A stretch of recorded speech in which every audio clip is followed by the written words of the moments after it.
Hai semuanya, aku Destia yang akan menemani perjalanan kalian memahami tentang akar.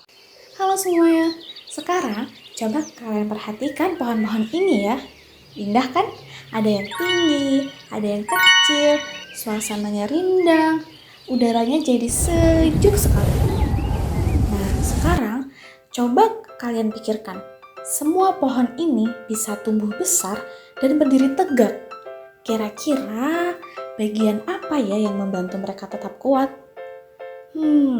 Daunnya, batangnya, atau ada bagian lain yang jarang kita lihat? Jawabannya adalah akar tumbuhan. Meskipun akar tumbuhan sering sekali berada di dalam tanah dan sering tidak terlihat, akar ternyata punya peran yang sangat penting bagi tumbuhan loh. Nah, di video ini kita akan mengenal lebih dekat tentang akar tumbuhan dan tugas hebatnya. Yuk kita mulai. Sebelum melangkah lebih jauh, kita kenalan dulu dong sama akar. Akar adalah bagian tumbuhan yang biasanya berada di dalam tanah loh. Tugasnya bukan cuma satu, tapi banyak banget. Kalian pernah minum pakai sedotan kan? Nah, akar juga mirip seperti sedotan. Akar menyerap air dan zat hara dari tanah untuk dikirim ke seluruh bagian tumbuhan. Kalau teman-teman perhatikan, pada bagian ujung akar ini berbentuk runcing seperti ini loh. Kenapa ya? Nah, ini berfungsi untuk akar menembus ke dalam tanah. Kemudian, di cabang-cabang akar tersebut ada yang namanya rambut akar. Rambut akar sendiri berfungsi sebagai jalan untuk masuknya air dan zat hara. Nah, di ujung akar ini ada yang namanya tundung akar. Fungsinya untuk melindungi akar saat menembus ke dalam tanah loh. Wah, ternyata akar juga perlu perlindungan ya. Padahal dia kan udah terbiasa hidup di dalam tanah. Destia, apakah semua akar berbentuk seperti itu ya?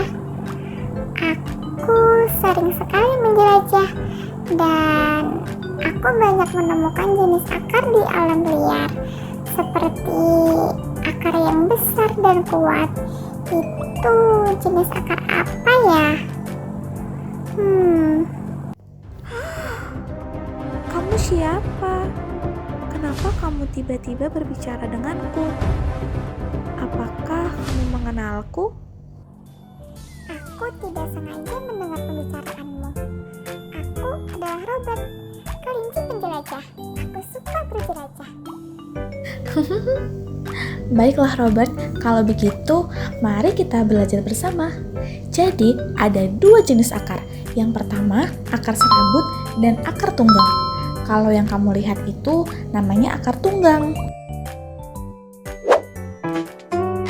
Contoh akar tunggang banyak sekali. Salah satunya ada pada pohon mangga ini. Coba teman-teman perhatikan, akarnya bercabang-cabang. Setiap cabangnya menjadi lebih kecil daripada akar pokoknya.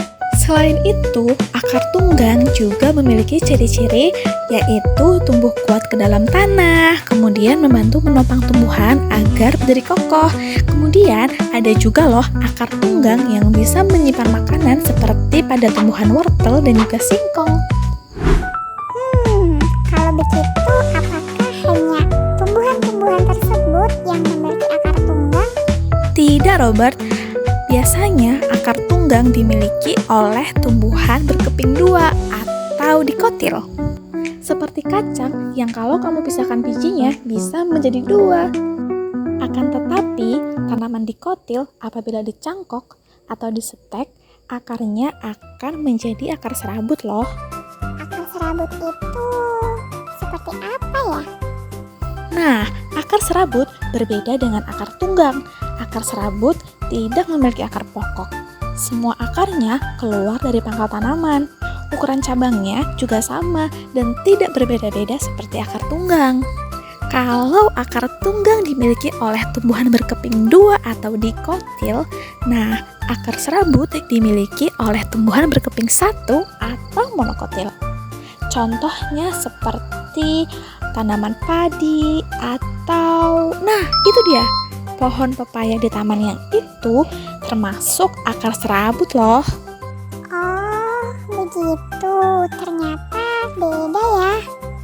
Meskipun memiliki perbedaan, tetapi akar tunggang dan serabut sama-sama bercabang supaya semakin banyak menyerap zat hara dan juga air supaya lebih kokoh menyangga batang.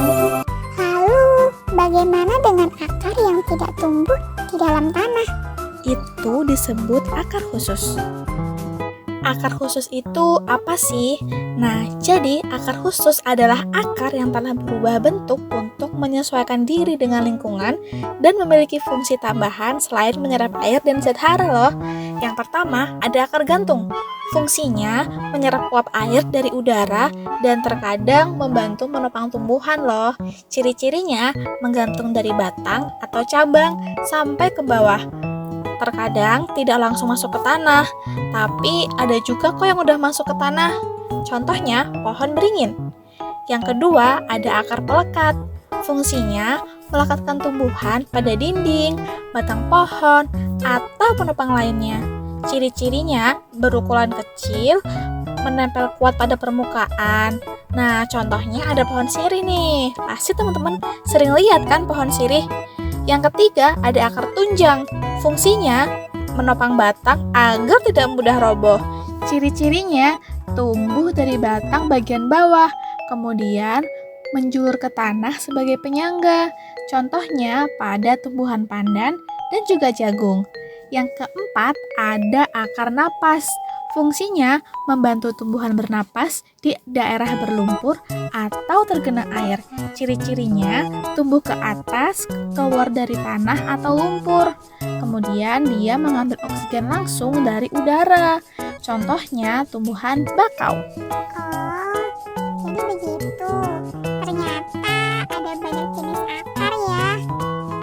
Iya, benar sekali. Ada banyak jenis akar. Tak terasa petualangan kita hari ini sudah usai. Sampai jumpa lagi di petualangan berikutnya. Bye-bye semuanya.